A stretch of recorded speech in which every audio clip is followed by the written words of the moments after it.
어머니, 이번 제주도 여행은 우리 가족끼리만 가기로 했어요. 며느리 수진의 차가운 목소리가 제 심장을 얼어붙게 만들었습니다.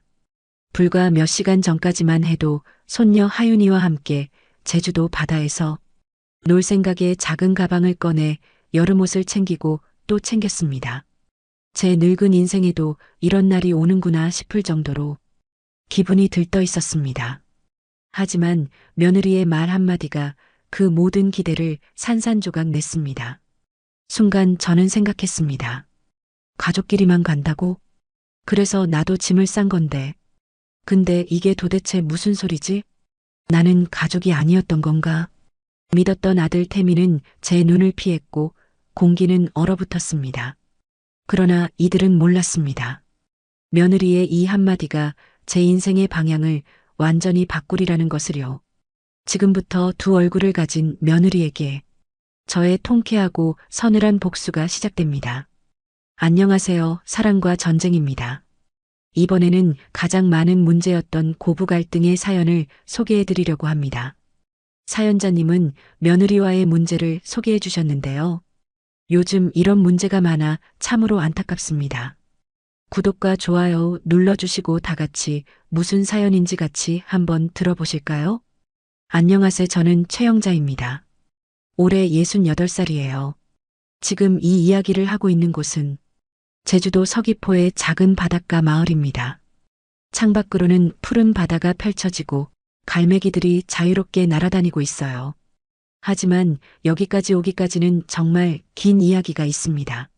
사실 저는 1년 전까지만 해도 부산 해운대의 한 아파트에서 아들 태민이와 며느리 수진이 그리고 손녀 하윤이와 함께 살고 있었어요. 겉으로 보기에는 평범한 3대 가족이었죠. 하지만 그 평범함 뒤에 숨겨진 진실을 지금부터 천천히 들려드릴게요. 처음 부산으로 올라간 건 3년 전이었습니다. 제주도 서귀포에서 남편과 함께 작은 감귤 농장을 운영하며 살았는데 남편이 세상을 떠난 지 1년이 지나니 그곳에 있는 모든 것들이 그리우면서도 너무 아팠거든요. 마당 한켠에 함께 심었던 감귤나무들, 저녁이면 둘이 앉아서 차를 마시던 평상, 어디를 봐도 추억만 떠올랐어요. 그런데 마침 관광단지 개발 이야기가 나오면서 땅값이 많이 올랐어요. 농장을 정리하고 땅을 팔고 나니 생각보다 큰 목돈이 손에 들어왔습니다. 무려 15억이었어요. 그때 자연스럽게 아들 태민이가 생각났죠. 태민이는 부산에서 중견기업에 다니고 있었어요. 며느리 수진이는 재택근무를 하는 디자이너였고 손녀 하윤이는 6살로 유치원에 다니고 있었습니다. 제가 제주도에서 혼자 지내는 동안에도 가끔 전화로 안부를 묻곤 했지만 바쁘다는 이유로 자주 내려오지는 못했어요. 그런데 제가 땅을 팔았다는 소식을 들은 직후 태민이에게서 전화가 왔어요. 엄마, 혼자 계시면 외로우시잖아요. 저희랑 같이 사세요. 하윤이도 할머니가 너무 보고 싶대요. 그 말을 들으니 눈물이 핑 돌았어요. 사실 혼자 사는 게 외롭긴 했거든요. 저녁이 되면 텅 빈 집에 혼자 앉아서 텔레비전만 보고 있으면 이렇게 늙어가는 게 맞나 싶은 생각이 들 때가 많았어요. 며느리 수진이도 전화를 바꿔봤더니 정말 다정하게 말했어요. 어머니, 저희가 정말 모시고 싶어요. 부산 오시면 병원도 가깝고 저희가 더 자주 챙겨드릴 수 있잖아요. 하윤이도 할머니 손맛을 너무 그리워해요. 정말 감동적이었어요. 며느리가 먼저 이렇게 말해주다니. 저는 그동안 며느리와 사이가 그렇게 나쁘지는 않았지만 그렇다고 아주 친밀한 것도 아니었거든요. 명절 때 보면 예의 바르게 대했지만 어딘가 거리감이 있었던 게 사실이었어요. 그런데 이렇게 적극적으로 같이 살자고 하니 얼마나 고마웠는지 몰라요.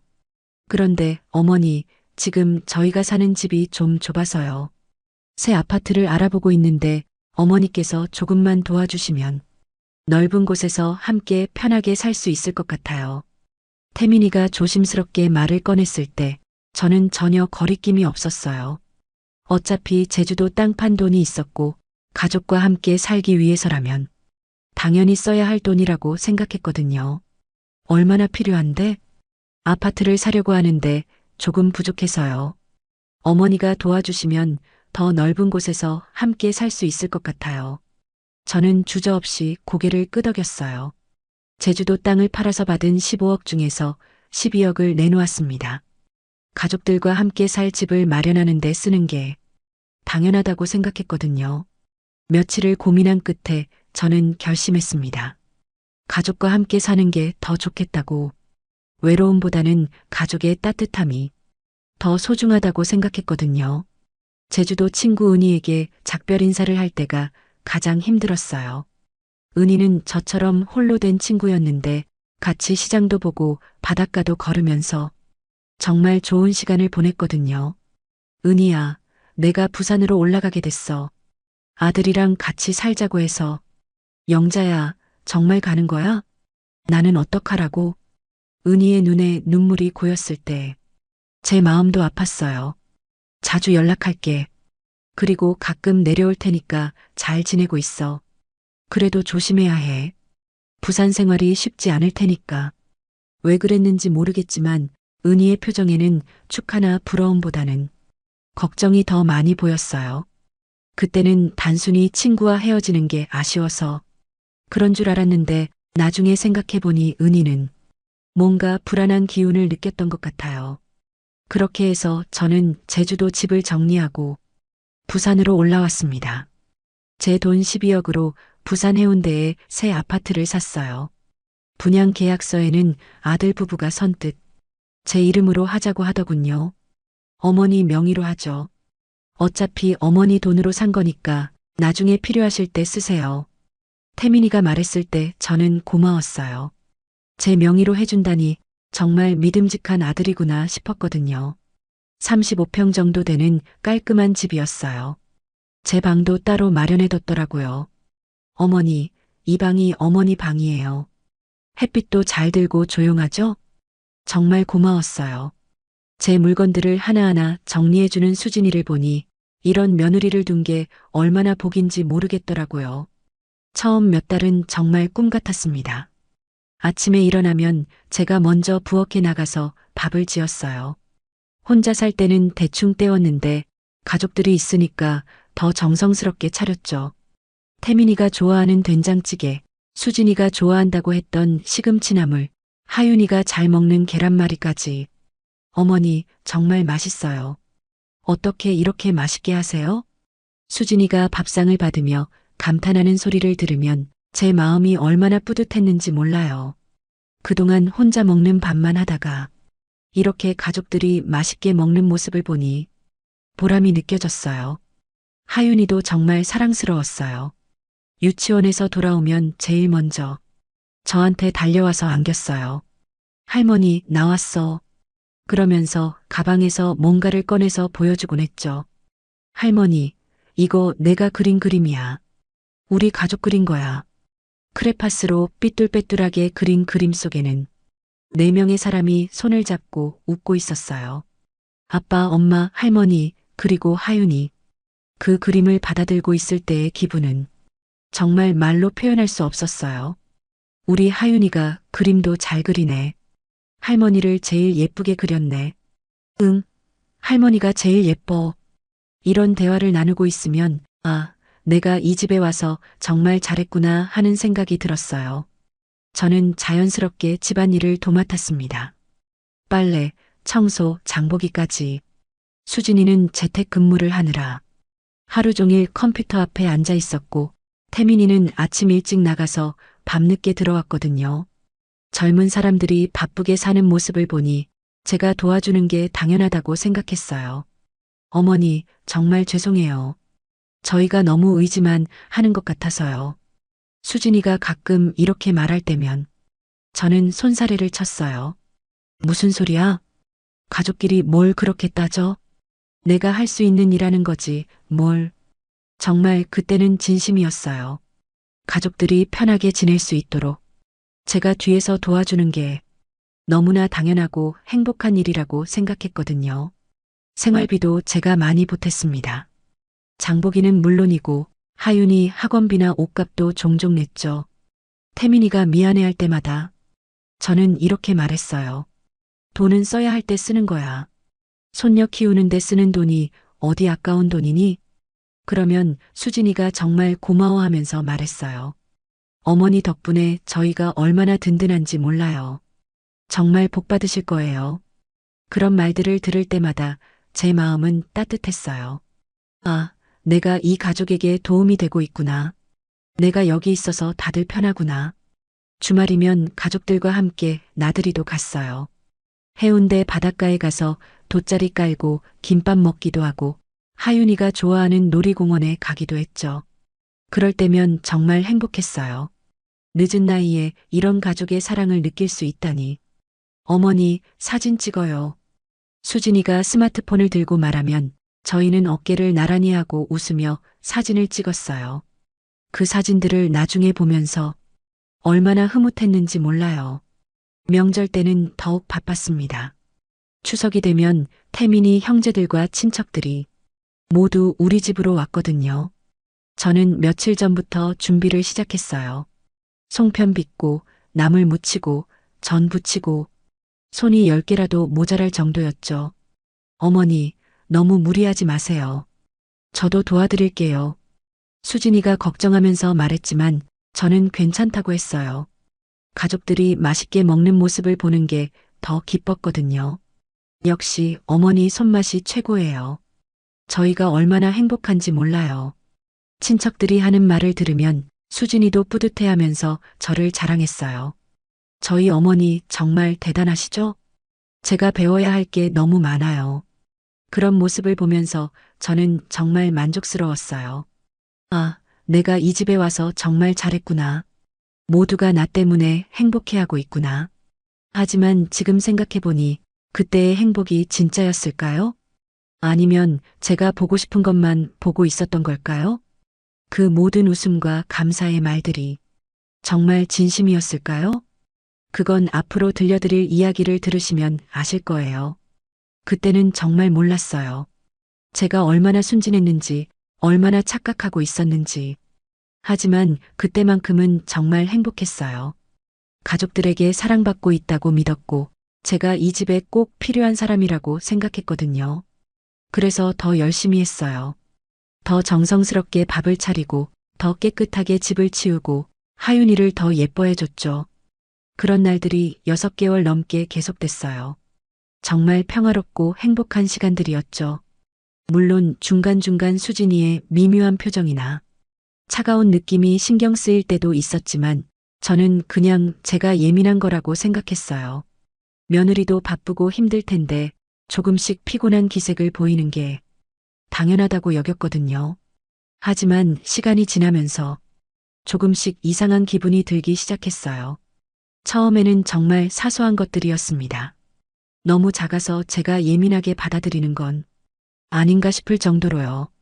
처음 그런 기분을 느낀 건 제가 김치를 담그고 있을 때였어요. 제주도에서부터 해오던 방식대로 배추를 절이고 양념을 만들고 있는데 수진이가 부엌으로 들어오더니 말했어요. 어머니, 요즘은 김치 그렇게 안 담가요. 너무 맵고 짜면 몸에 안 좋대요. 그때는 그냥 며느리가 건강을 걱정해서 하는 말인 줄 알았어요. 그래, 그럼 소금을 좀 덜 넣을까? 아니에요. 요즘은 아예 다른 방식으로 해야 해요.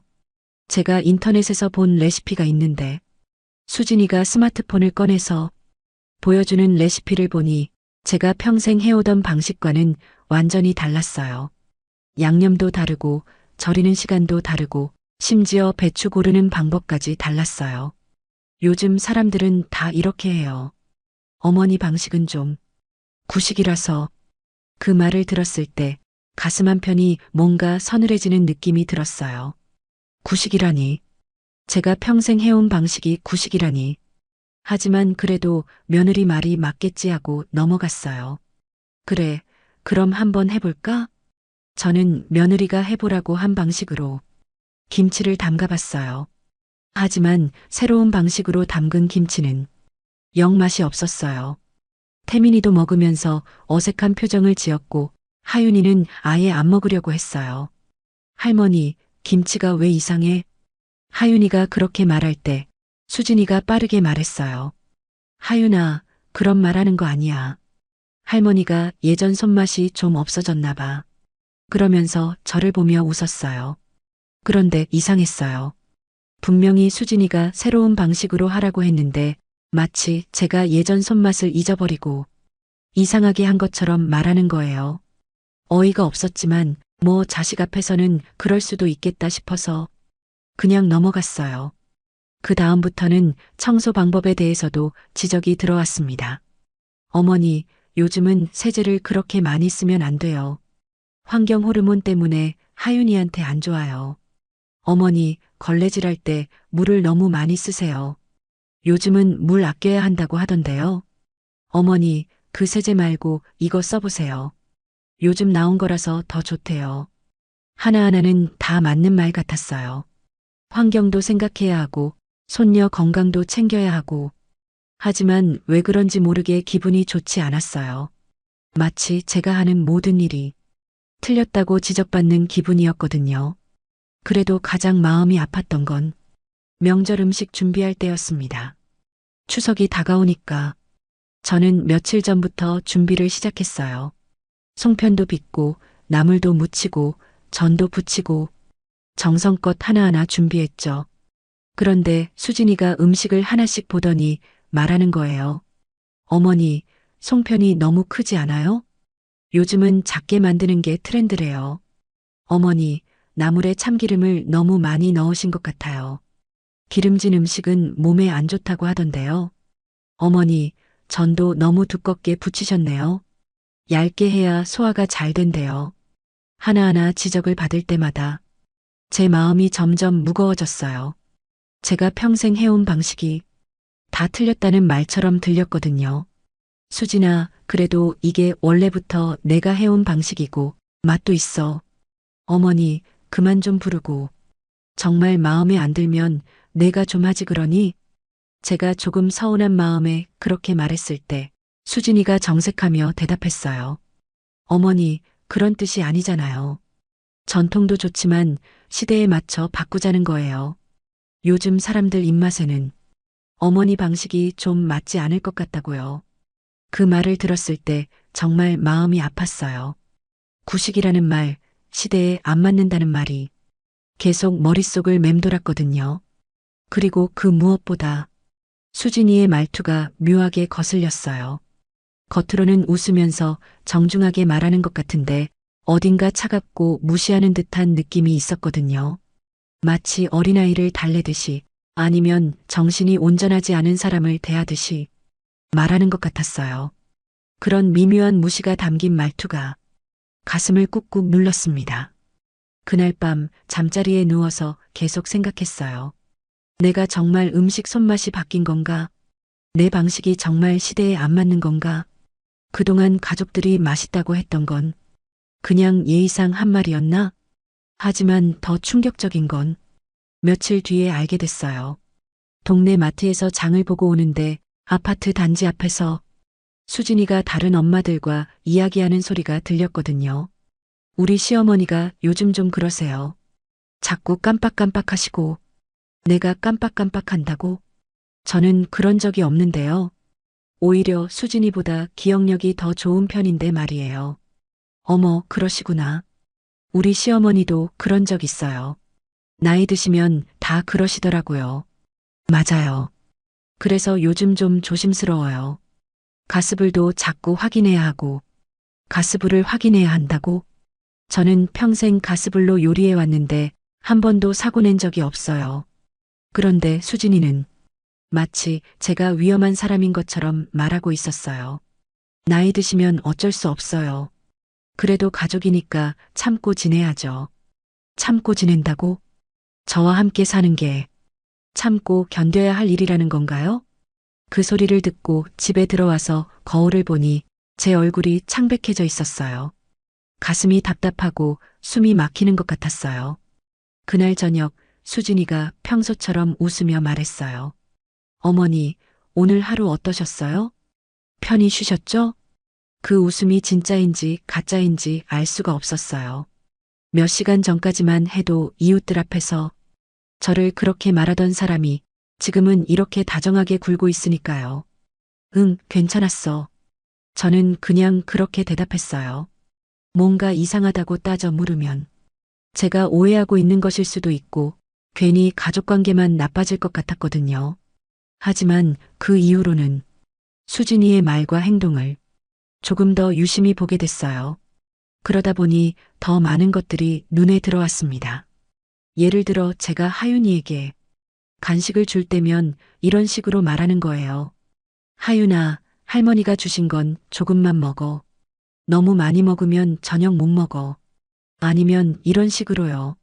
어머니, 하윤이가 요즘 살이 좀 쪄서 간식을 줄이려고 하거든요.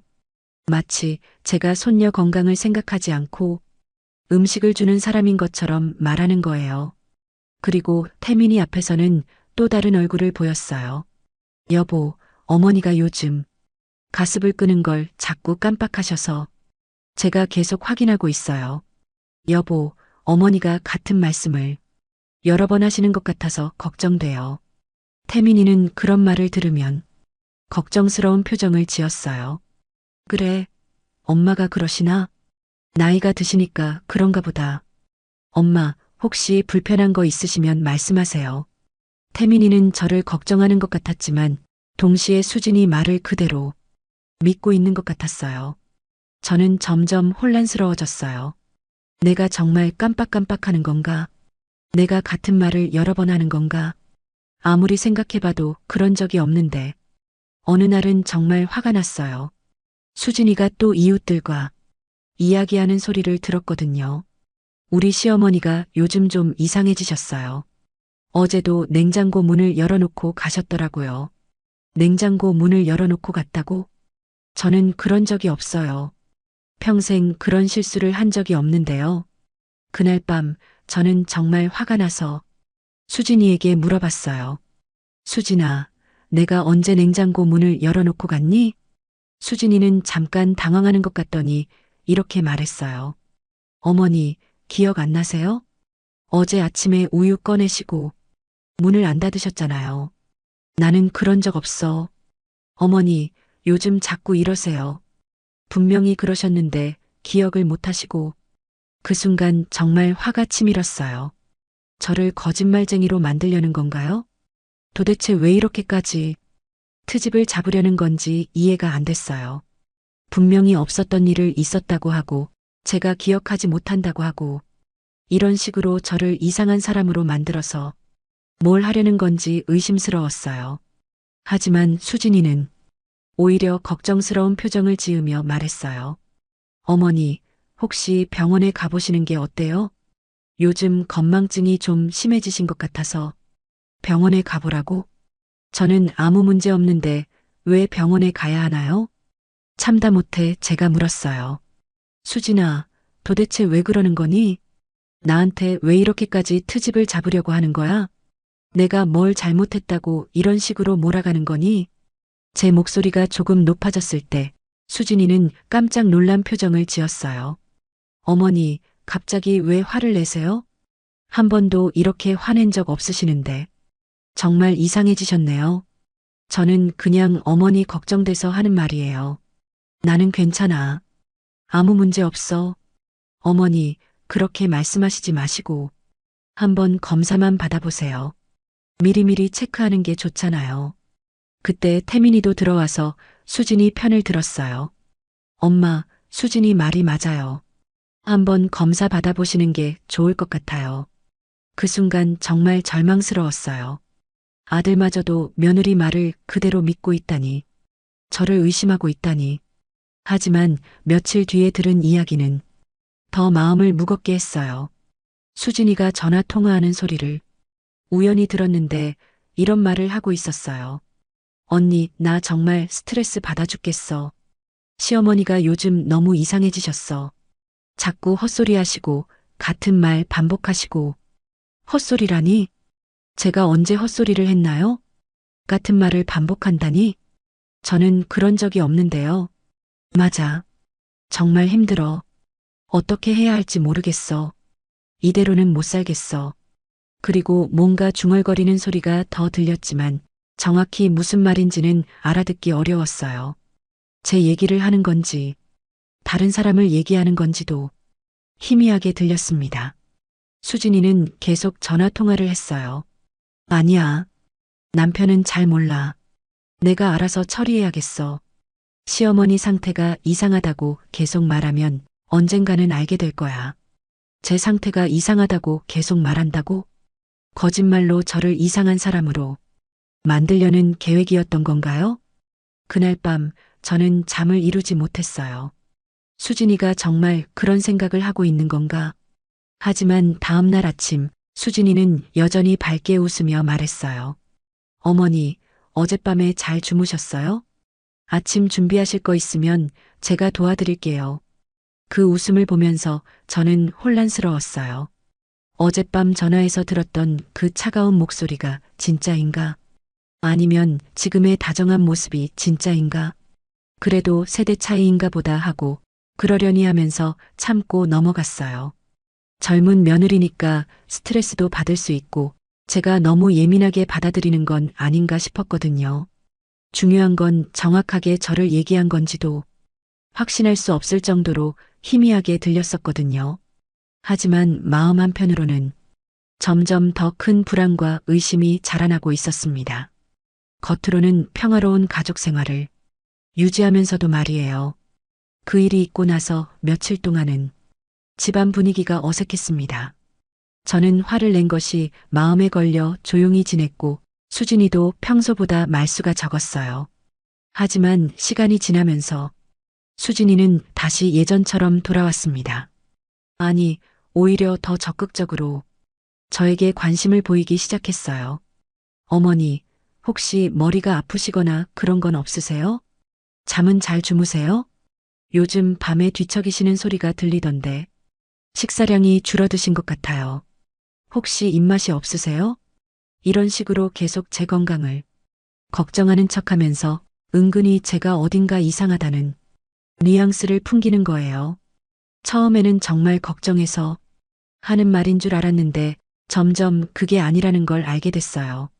그리고 새로운 종류의 압박이 시작됐습니다. 재산과 명의에 대한 이야기였어요. 어머니, 요즘 세금이 많이 올랐잖아요. 종부세도 그렇고. 수진이가 어느 날 저녁 식사 후에 조심스럽게 말을 꺼냈어요. 그래서 어떻게 하자는 거니? 아무래도 명의를 좀 정리하시는 게 좋을 것 같아서요. 나중에 준비 안 하고 있다가 무슨 일 생기면 상속세를 50%까지 낼 수도 있대요.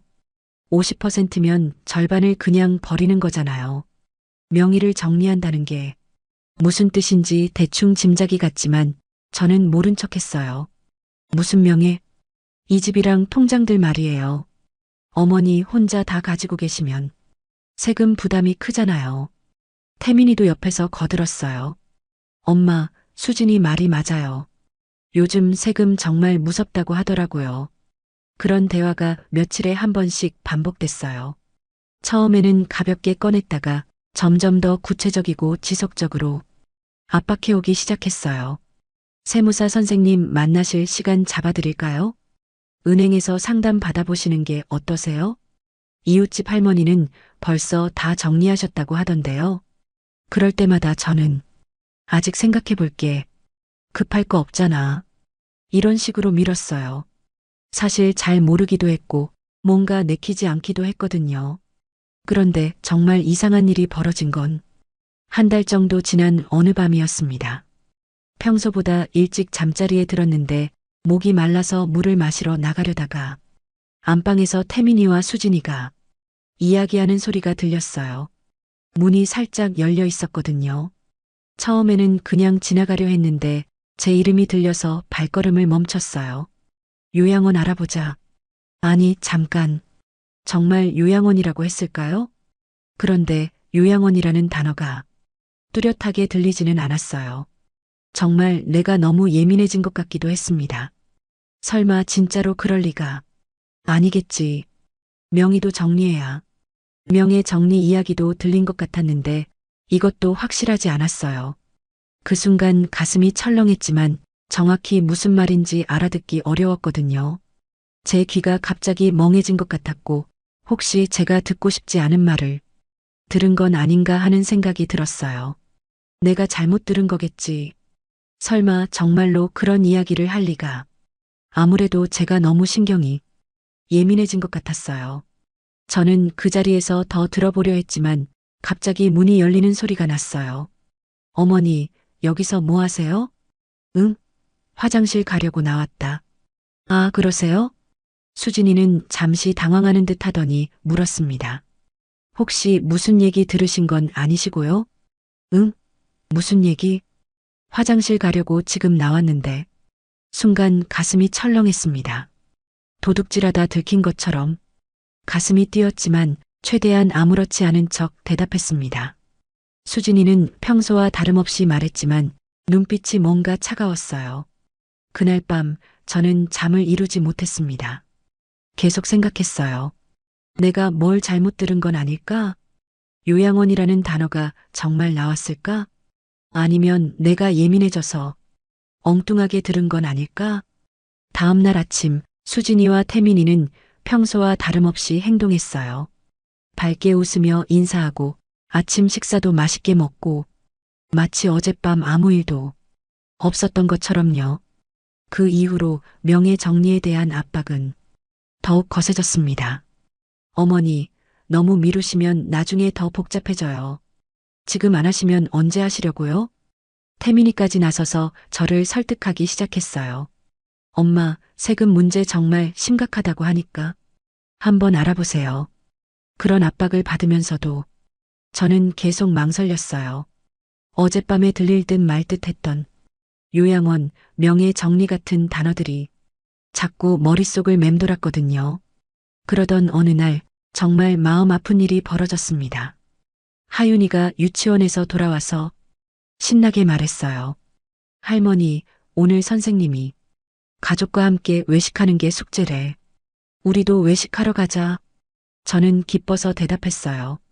그래, 우리 하윤이가 좋아하는 곳으로 가자. 할머니가 맛있는 거 사줄게. 그런데 수진이가 부엌에서 나오더니 말했어요. 하윤아, 할머니는 집에서 쉬시고 우리끼리 가자. 왜요? 할머니도 같이 가면 안 돼요? 하윤이가 실망한 표정으로 물었을 때 제 마음도 함께 무너졌어요. 할머니는 무릎도 안 좋으셔서 움직이시면 몸에 안 좋으셔. 집에서 편히 쉬시는 게 좋을 것 같아. 무릎이 안 좋다고? 저는 멀쩡한데 왜 그런 말을 하는 걸까요? 그래도 할머니가 가고 싶어 하시는데. 하윤이가 저를 보며 말했지만 수진이는 단호했어요. 하윤아, 엄마 말 들어. 할머니가 하윤이 때문에 무리하셔서 몸이 아프시면 어떡해. 수진이 말을 들은 하윤이는 이내 고개를 끄덕였습니다. 그렇게 세 사람은 나가고 저는 혼자 텅 빈 집에 남겨졌어요. 그런 일들이 한두 번이 아니었어요. 영화를 보러 간다고 할 때도 쇼핑을 간다고 할 때도 항상 저는 집에 남겨졌어요. 집에서 쉬세요. 요즘 피곤해 보이셔서. 그런데 별로 관심 없으시잖아요. 그런 말들을 들을 때마다 저는 점점 더 외로워졌어요. 특히 하윤이와의 거리가 멀어지는 게 가장 힘들었어요. 이웃들과의 관계에서도 미묘한 변화가 느껴졌어요. 영자 씨, 요즘 어떠세요? 며느리분이 많이 걱정하시던데. 동네 마트에서 만난 아는 할머니가 그렇게 말했을 때 저는 당황했어요. 무슨 걱정을 하는데요? 아, 건강 때문에. 그냥 그렇다고 하시더라고요. 건강 때문에 걱정한다고? 저는 아무 문제 없는데 왜 그런 말을 했을까요? 그런 일들이 계속 반복되면서 저는 점점 더 혼란스러워졌어요. 내가 정말 어딘가 이상한 건 아닐까? 내가 모르는 사이에 문제가 생긴 건 아닐까? 하지만 아무리 생각해봐도 저는 멀쩡했어요. 기억력도 좋고 판단력도 괜찮고 몸도 건강했어요. 그러던 어느 날 또다시 안방에서 나오는 대화 소리를 들었습니다. 이번에는 조금 더 가까이에서 들었는데 여전히 단어 몇 개만 어렴풋이 들렸어요. 이제 한계야. 상태가 빨리 결정해야. 무슨 결정을 해야 한다는 걸까요? 그리고 제 상태가 어떻다는 걸까요? 저는 그런 의심과 확신 사이에서 하루하루를 보내면서 점점 더 조심스러워졌어요. 그들의 말과 행동을 더 자세히 관찰했고 혹시나 놓치는 단서는 없는지 귀를 기울이게 됐어요. 하지만 그들은 정말 조심스럽게 행동했어요.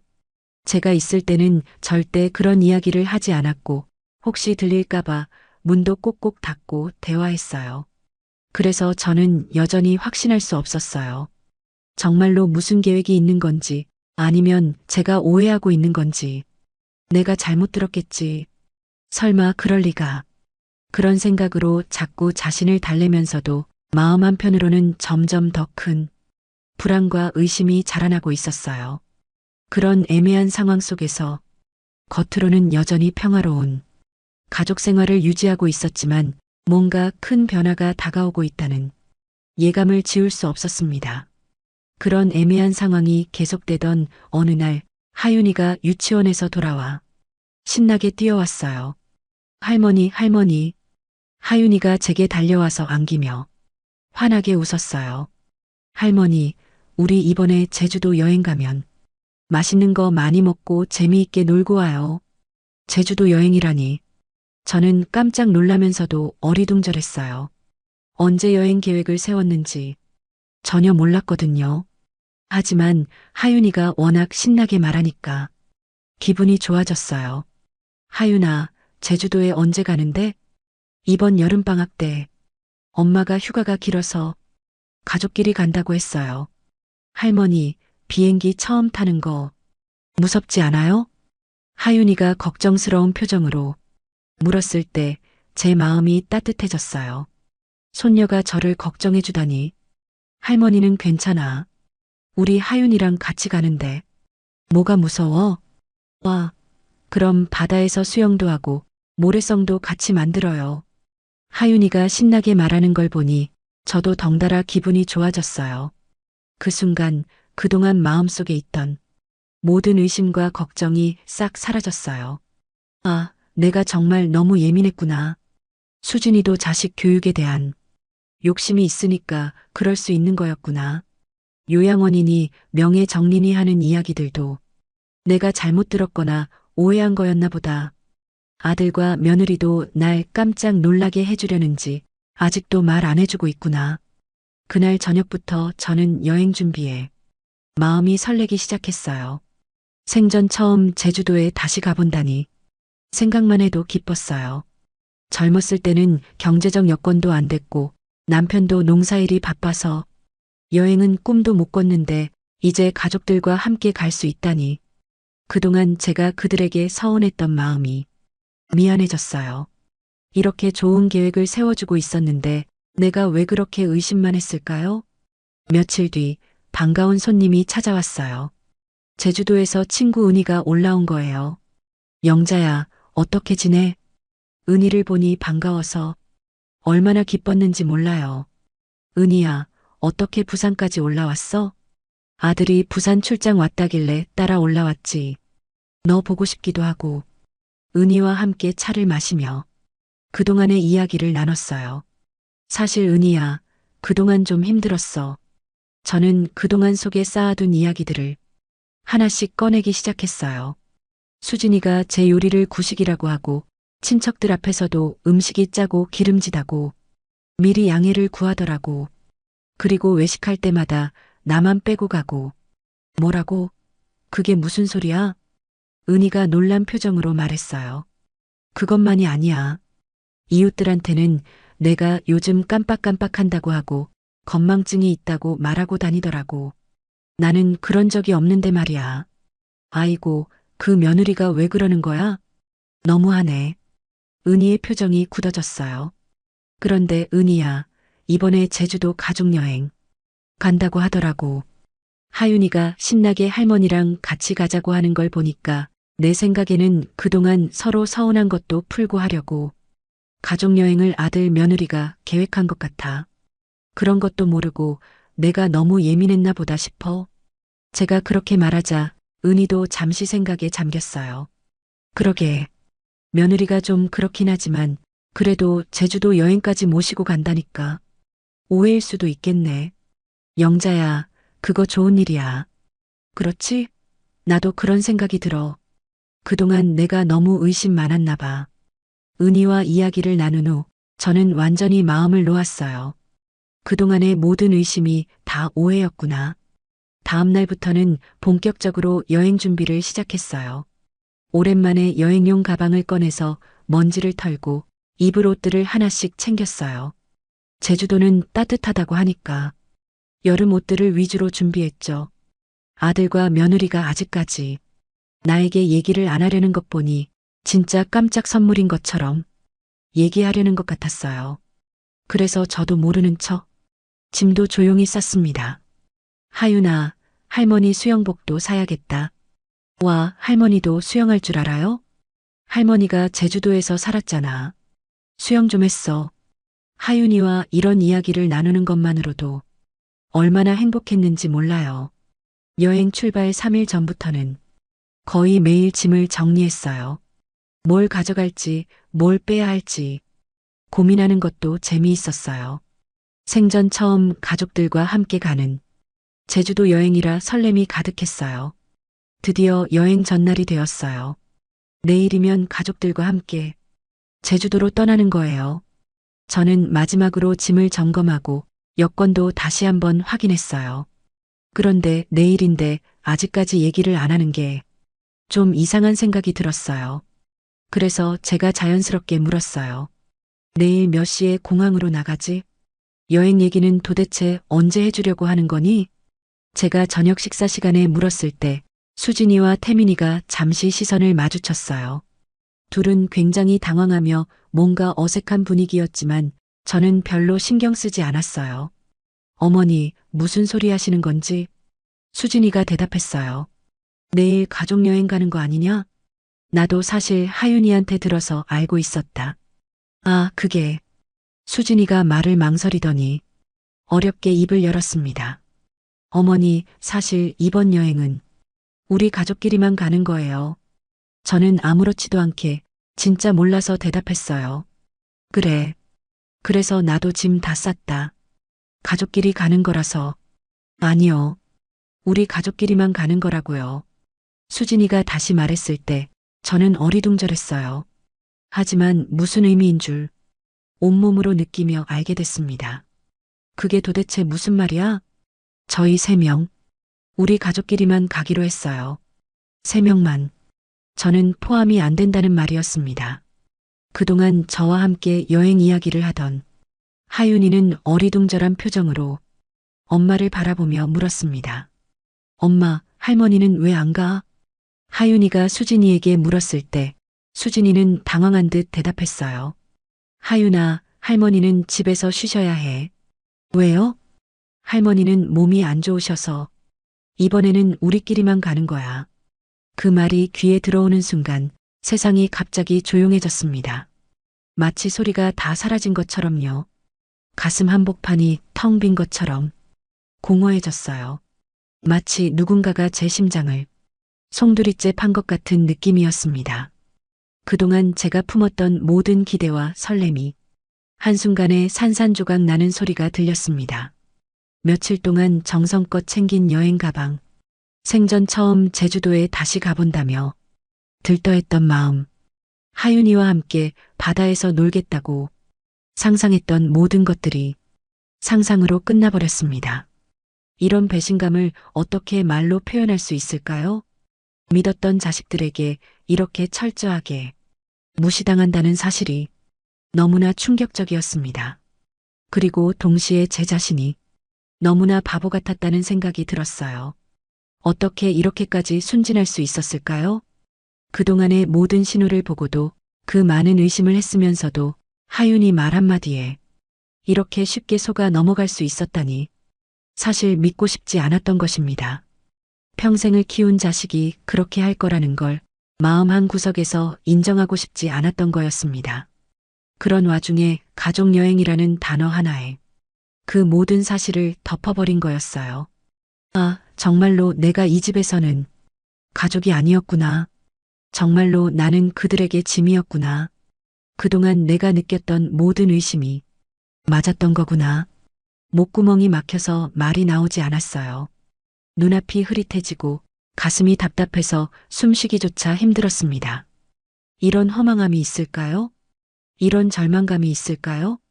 그 순간 동시에 그동안 제 마음속에서 사라졌던 모든 의심이 한꺼번에 되살아났어요. 아니, 의심이 아니라 확신이 됐어요. 지금까지 제가 느꼈던 모든 것들이 맞았던 거예요. 수진이가 저를 배제하려 했던 것도, 이웃들에게 저를 이상한 사람으로 만들려 했던 것도, 요양원 이야기도 다 사실이었던 거예요.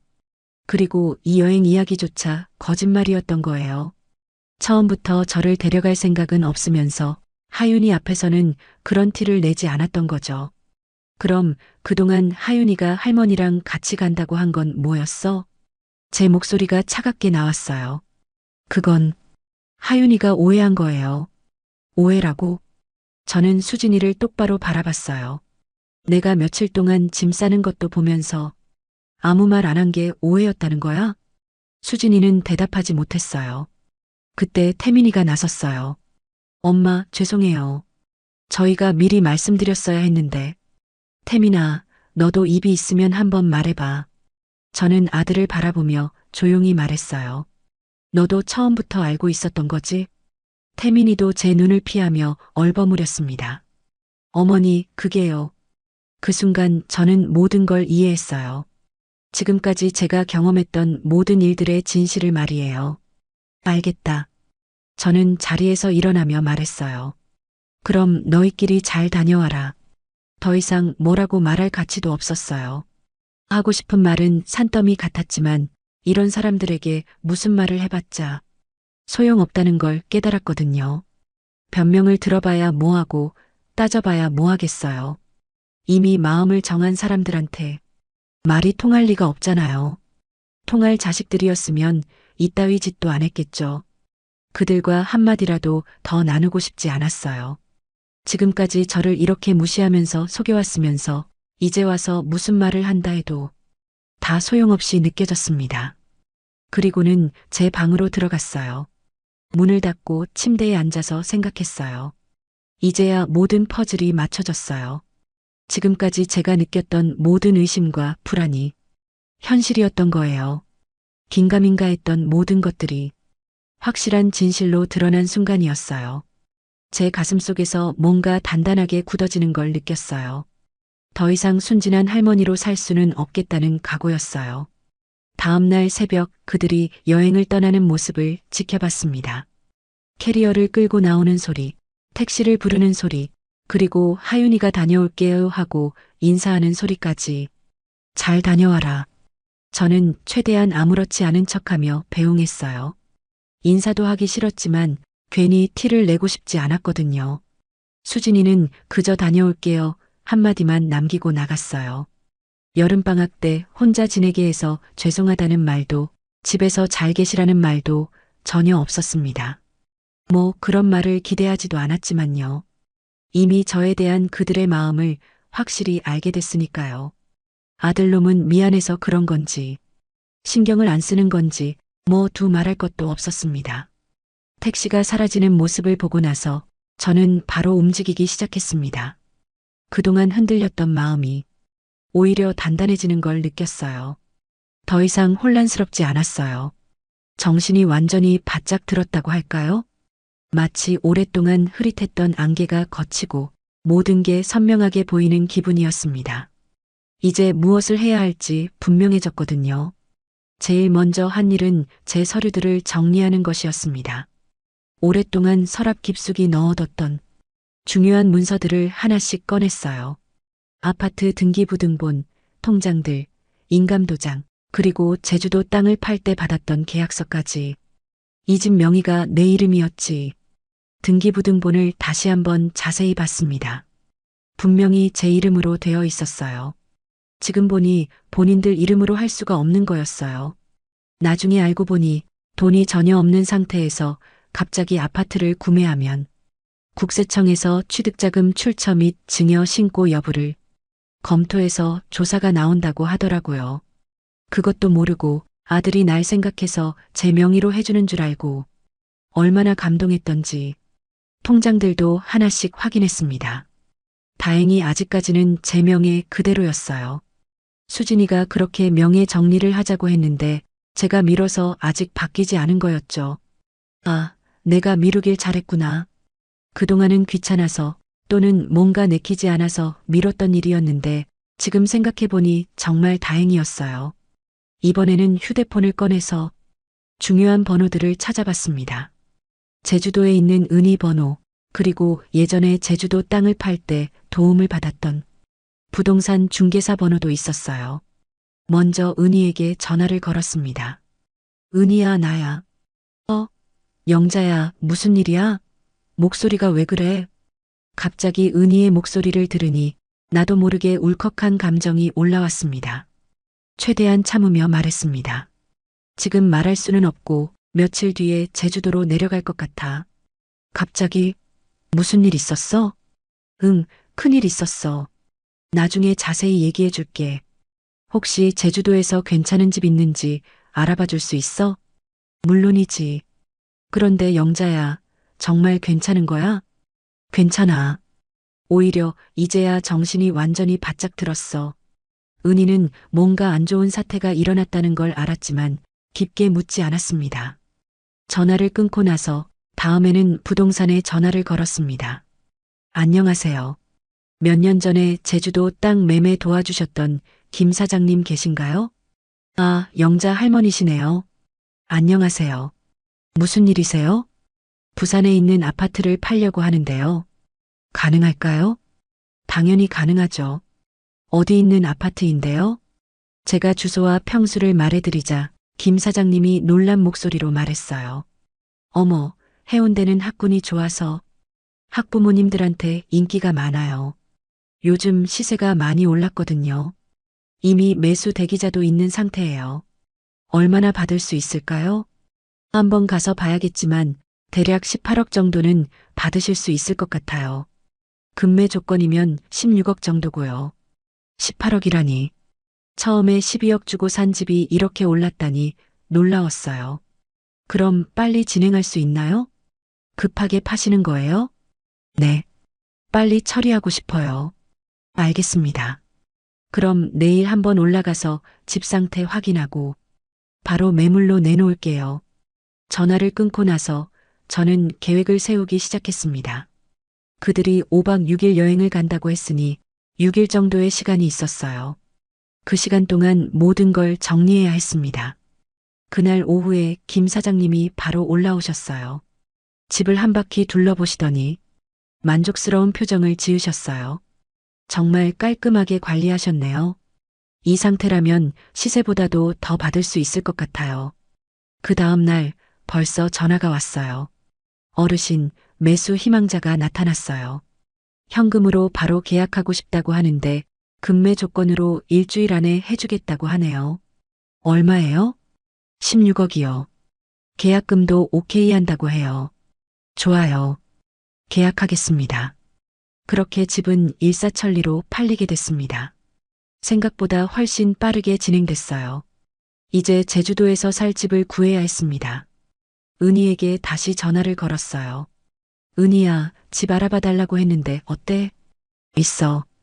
바다 보이는 작은 집인데 정말 좋더라. 너 마음에 들 것 같아. 얼마야? 3억이면 돼. 깔끔하게 리모델링도 되어 있고 3억이면 저에게는 적은 돈이었어요. 원래 제주도 땅 판 돈이 15억이었고 아파트는 12억에 샀으니까 3억은 원래 통장에 있었거든요. 집을 팔면 19억이 되는 거였어요.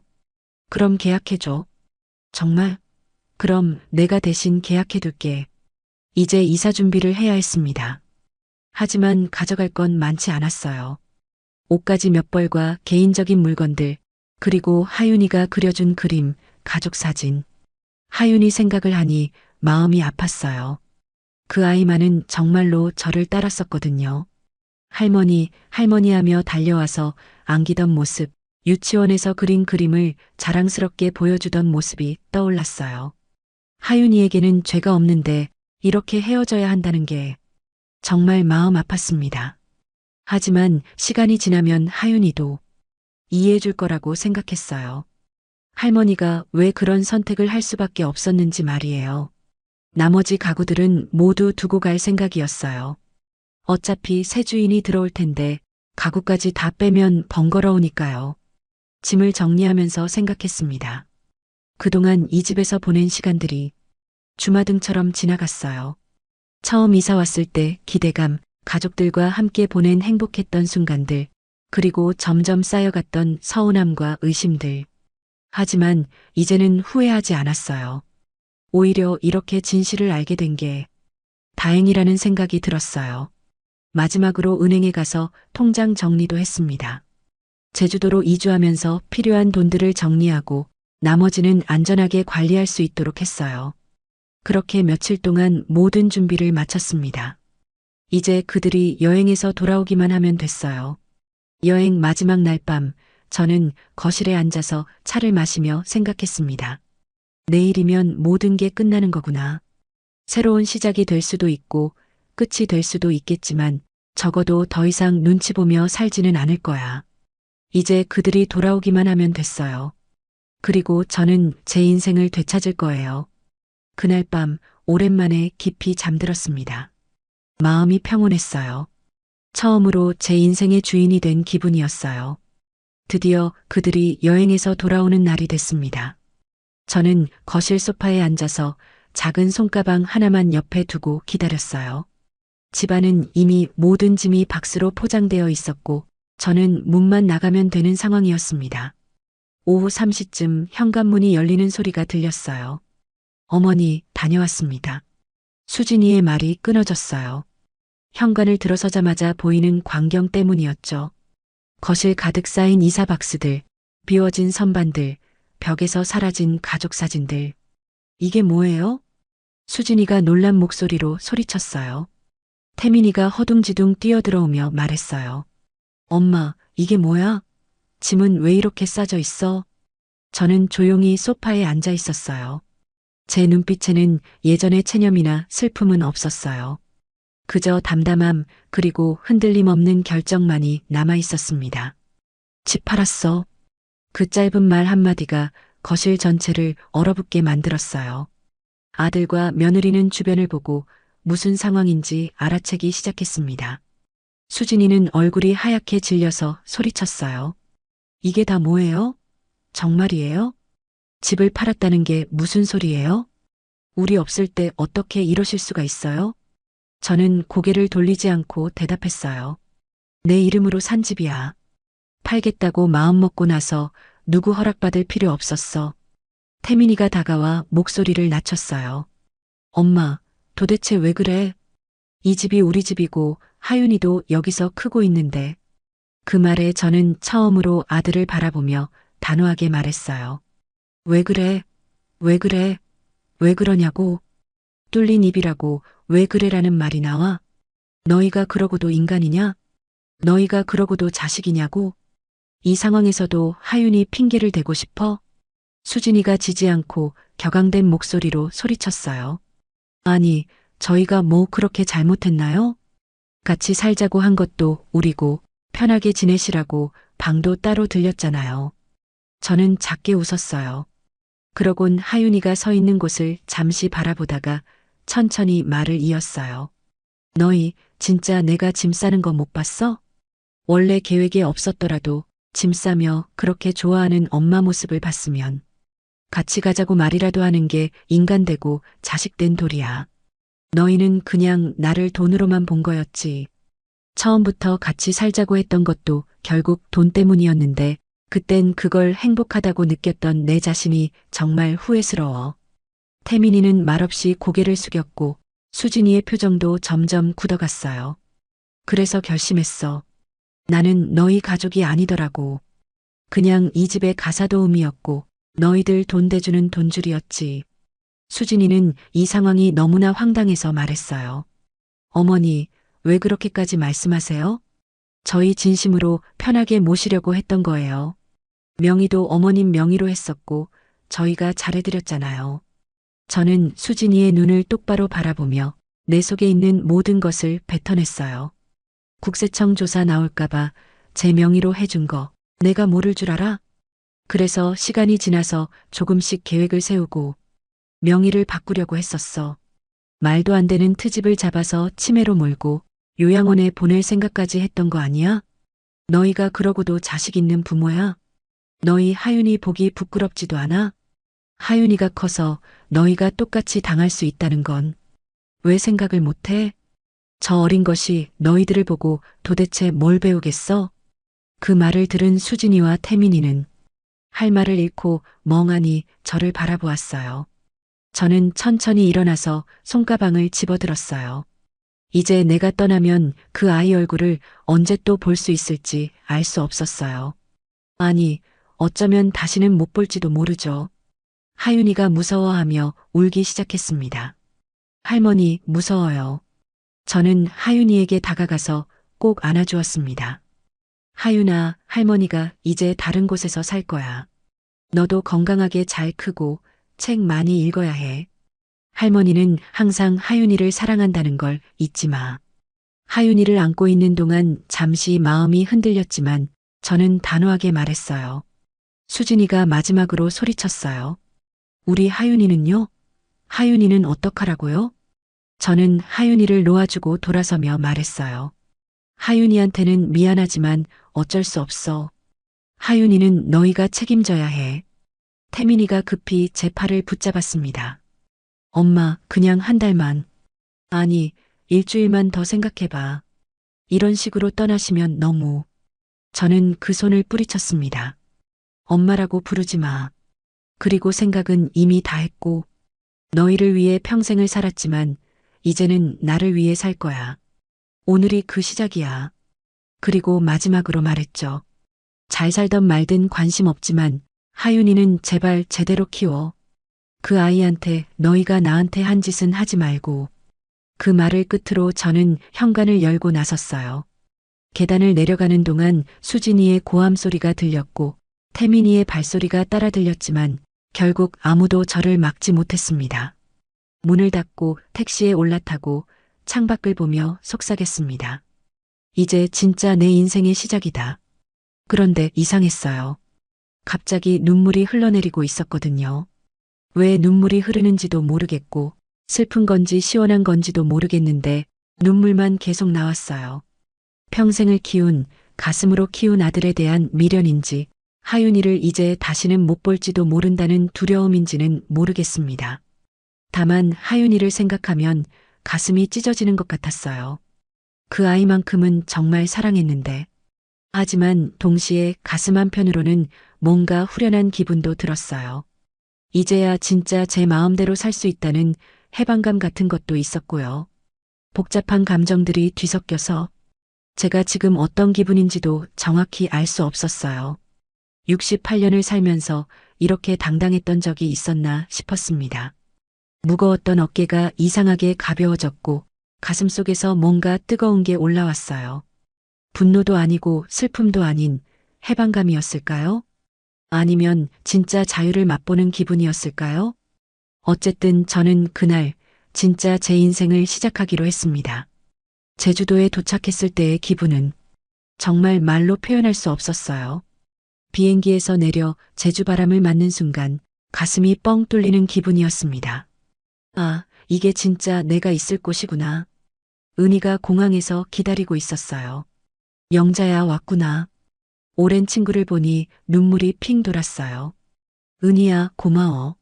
정말. 은희가 저를 꼭 안아주었어요. 일단 집으로 가자. 가서 천천히 얘기하고.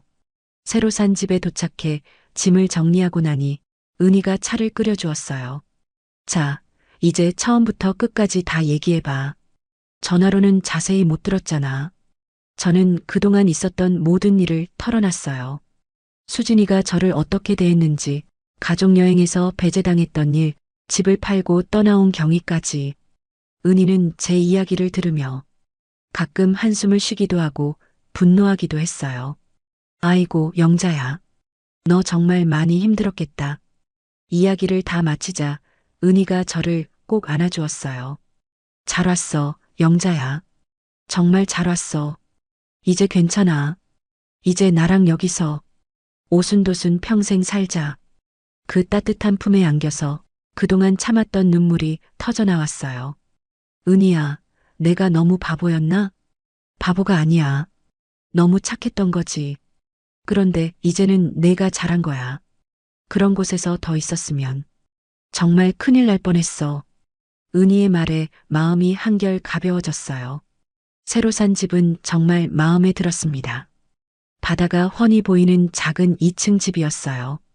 1층은 거실과 부엌, 2층은 침실과 작은 서재. 무엇보다 아침에 눈을 뜨면 바다가 보인다는 게 얼마나 좋은지 몰라요. 영자야, 이 집 정말 잘 골랐다. 여기서 살면 매일 힐링이겠어. 그치? 나도 이 집 보자마자 마음에 들었어. 정말 그랬어요. 부산의 답답한 아파트와는 비교할 수 없을 정도로 자유롭고 편안했거든요. 첫날 밤 바다 소리를 들으며 잠자리에 들었을 때 정말 오랜만에 깊이 잠들었어요. 그동안 얼마나 긴장하고 살았는지 스스로도 몰랐습니다. 다음 날부터는 본격적으로 제주도 생활을 시작했습니다. 아침에 일어나면 바닷가를 산책하고 오후에는 은희와 함께 시장도 보고 동네 할머니들과 인사도 나눴어요. 새로 오신 분이시구먼. 어디서 오셨어요? 부산에서 내려왔어요. 아이고, 부산이시라. 여기 어떠세요? 정말 좋아요. 공기도 좋고 사람들도 인정이 많고 정말 그랬어요.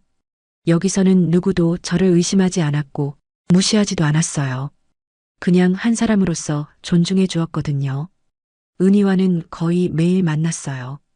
바닷가를 걸으며 이야기를 나누고 차를 마시며 앞으로의 계획도 세웠습니다. 영자야, 너 정말 잘한 것 같아.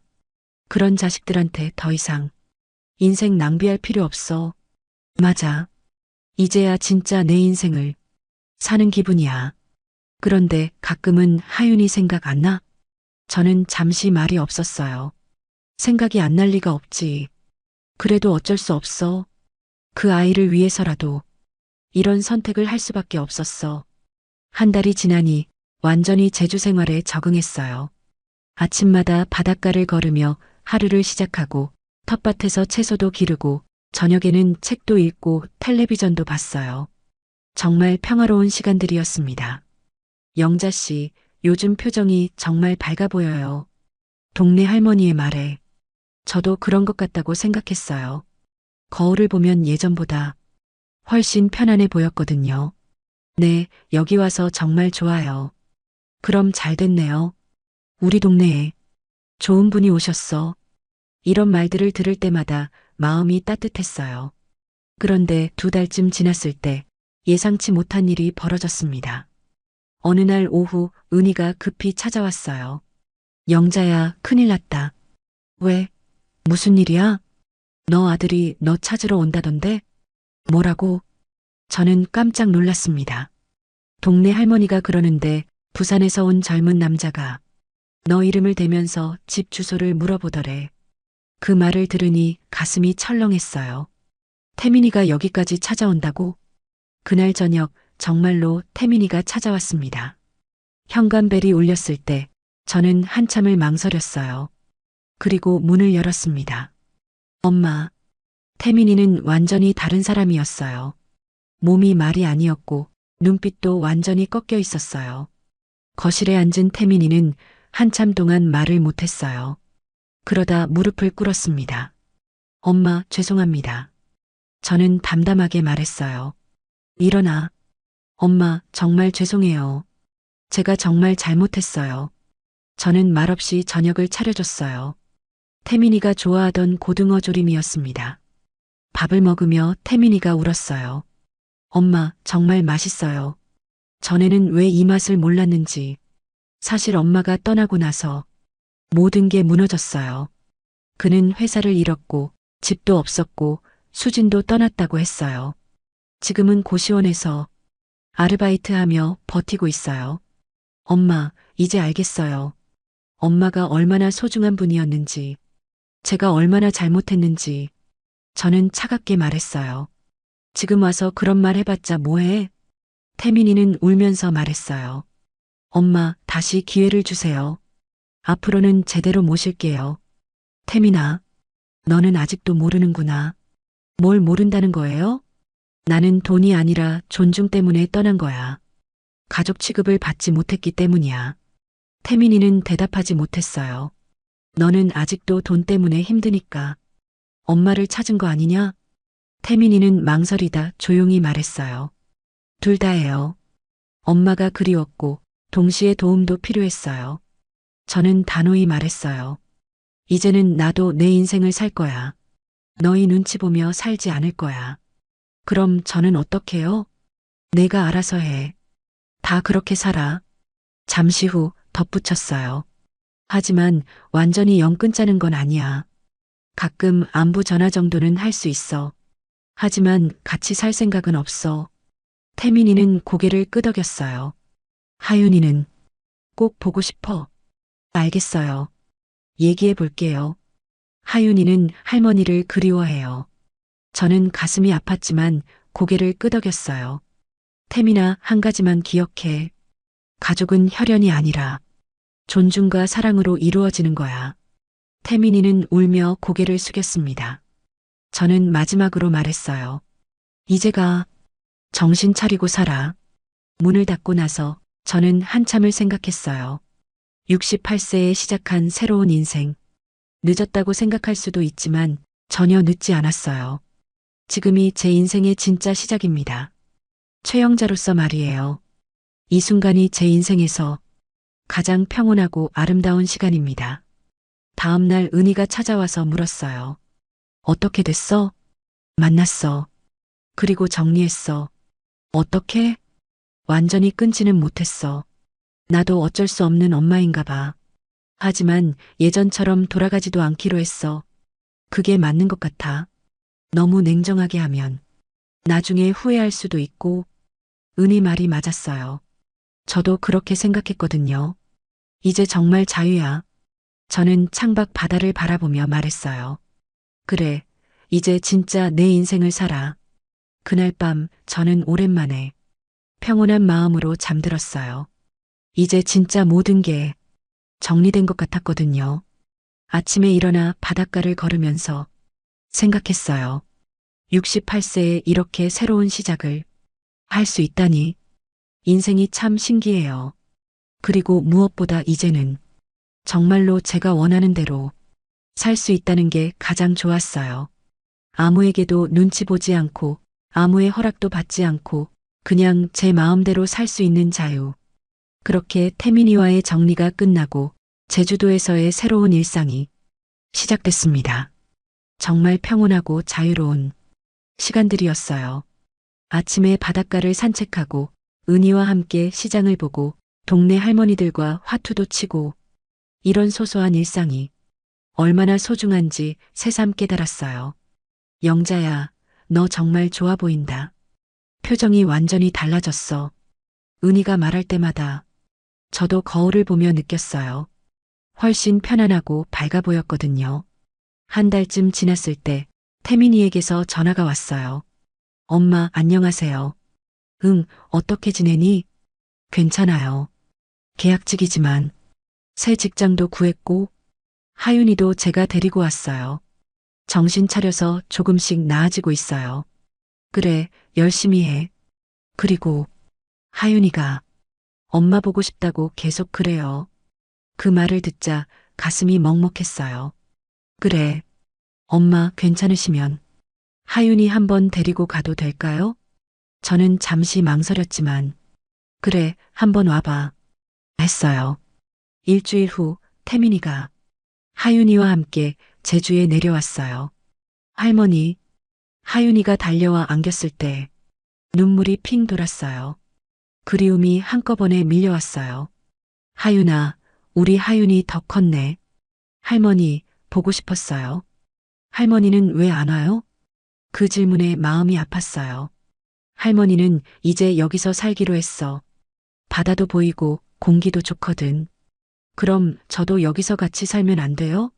하윤이는 아빠 엄마랑 살아야지. 그날 하루 종일 하윤이와 바닷가를 걸었어요. 모래성도 쌓고 조개 껍데기도 주었죠. 오랜만의 시간이 너무 소중했어요. 저녁에는 갈치조림을 해줬어요. 할머니, 이 맛이에요. 엄마가 해주는 것보다 더 맛있어요. 하윤이가 맛있게 먹는 모습을 보니 가슴이 뭉클했어요. 할머니, 자주 올 수 있어요? 아빠 엄마가 허락하면 가끔 올 수 있을 거야. 그날 밤 하윤이를 재우며 생각했어요. 이런 시간이 있기에 인생은 아름다운 거라고.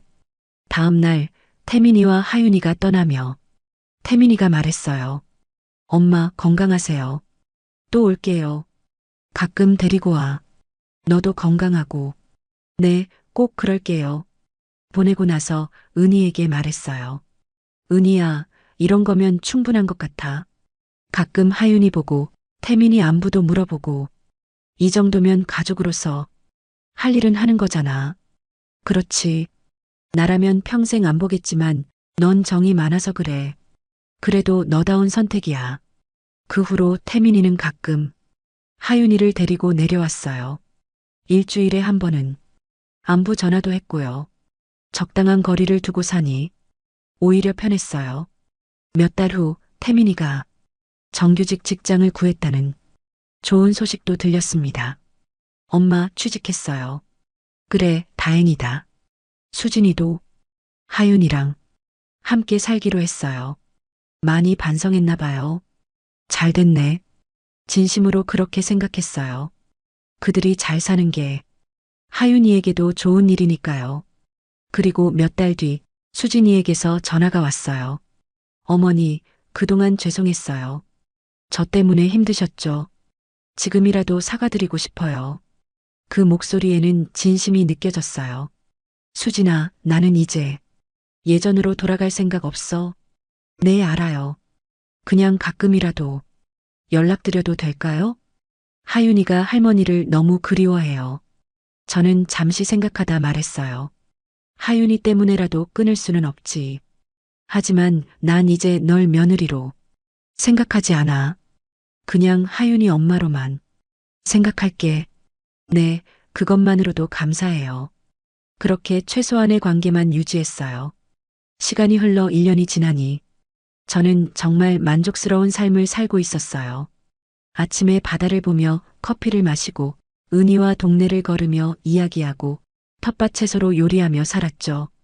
영자야, 내가 잘 선택한 것 같아. 뭐가? 부산 떠난 거 말이야. 여기서 이렇게 자유롭게 사는 모습 정말 보기 좋아. 고마워, 은희야. 너 덕분에 여기 적응했어. 정말 그랬어요. 은희가 없었다면 이렇게 행복하지 못했을 거예요. 진짜 가족은 혈연이 아니라 서로 아끼는 마음이라는 걸 은희를 통해 배웠거든요. 저녁 바닷가를 걸으며 생각했어요. 68세에 새로운 인생을 시작할 수 있다니 정말 신기한 일이었어요. 그리고 깨달았어요. 인생에서 가장 중요한 건 나이가 아니라 용기라는 걸. 변화를 두려워하지 않는 용기. 자신을 위해 선택하는 용기.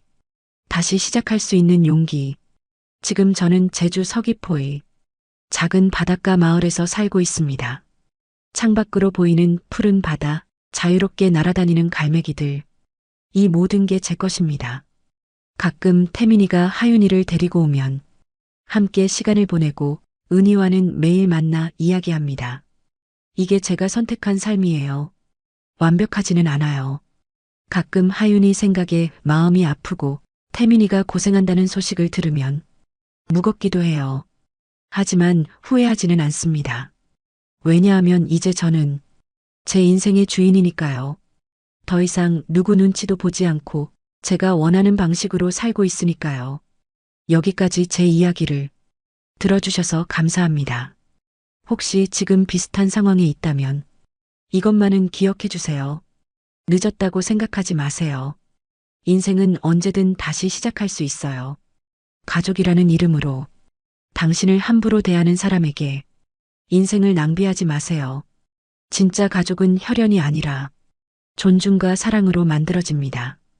그리고 가장 중요한 것, 자신을 위해 사는 것이 이기적인 게 아닙니다. 그것이 바로 행복의 시작입니다. 저, 최영자는 68세에 제 인생을 되찾았습니다. 여러분도 할 수 있습니다. 지금 이 순간이 바로 당신 인생의 새로운 시작입니다. 자, 여러분 이번 사연 어떻게 들으셨나요? 정말 이런 고부 갈등의 사연이 너무 많아 마음이 아픕니다.